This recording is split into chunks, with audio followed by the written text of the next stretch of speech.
Magandang umaga mga classic. Kung Motorstar Copy 150 version 2 owner ka, kung napaplano kang bumili ng motor na to, para sa itong video na to.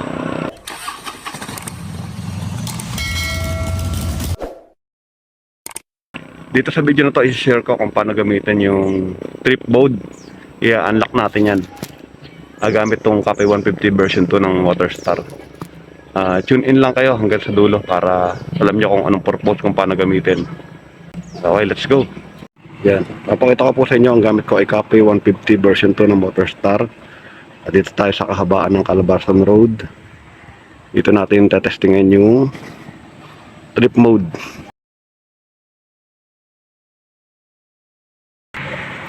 Okay, nakasakay na tayo. Buksan natin yung panel gauge.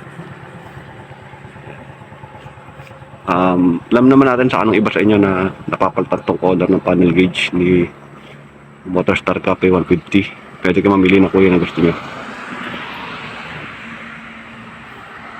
Long press lang. Yung ituturo ko sa inyo is yung trip mode. Pakita ko sa inyo. Doon sa kilometer nya, panel gauge, ang gagawin nyo lang is press nyo lang ng isa. Yan. Lumabas na yung trip mode. Ayan, lumabas na yung trip mode. Tapusin nyo itong video na to. May ituturo ko sa inyong tip sa huli tungkol dyan sa trip mode. Itong ating Copy 150. Ayan, naka-trip na siya, trip. Maganda siyang gamitin kasi pagka measure mo yung lugar na pupuntahan mo, pwede mong i-measure yung kilometer ng lugar para ma-monitor mo kung gaano siya kalayo. Umpisa na natin. Papakita ko sa inyo kung paano siya gumagana. So yan, nakikita na natin yung panel gauge. Nakatapat na yung camera natin sa digital panel gauge ng Motorstar. Okay.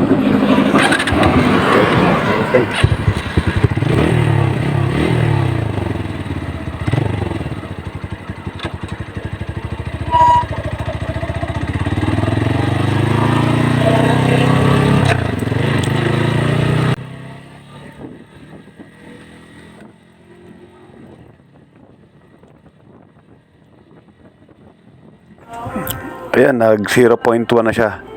Ang conversion niyan is 100 meters.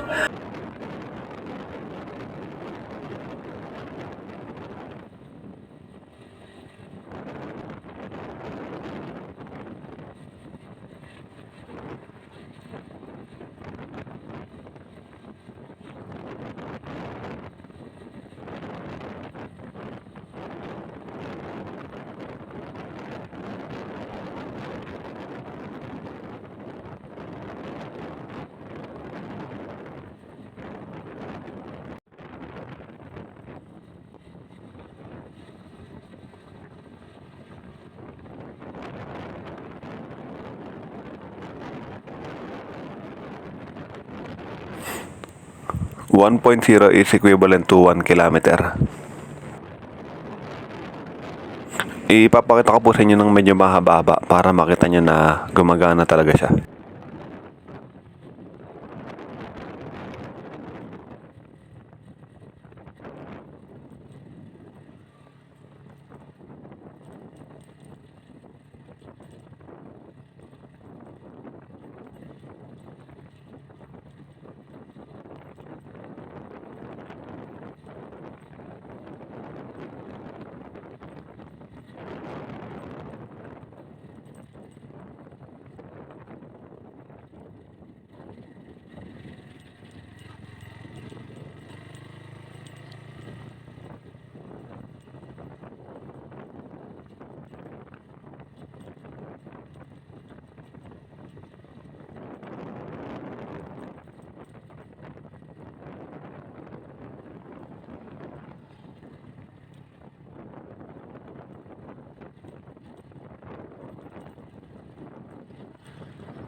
Ayun, almost 5.8 kilometer ang tinakbo natin.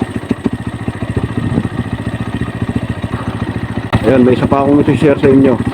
Kapag yung engine, yan, pinatay natin yung engine naka-off, tapos binuksan natin siya. Yan. Lumalabas na ulit yung kilometer, yung naka-default setting niya. Tapos, kailangan nyo gawin, pindutin lang ulit yung button dito sa gilid ng isa. Yun, lalabas na ulit siya, 5.8 kilometer. Ano ba, natapos nyo nang i-measure yung kilometer ng lugar na pinuntahan nyo at gusto nyo siyang i-break sa zero, ang gagawin nyo lang is ilalong press nyo lang itong button. Yun, 0.0 na ulit. So yun lang. Kung nakatulong sa inyo yung video na to, makikilike and subscribe na rin po ng ating YouTube channel. Maraming salamat po dahil tinapos niyo po yung video hanggang huli. Yan, salamat po sa pagsuporta po. Thank you.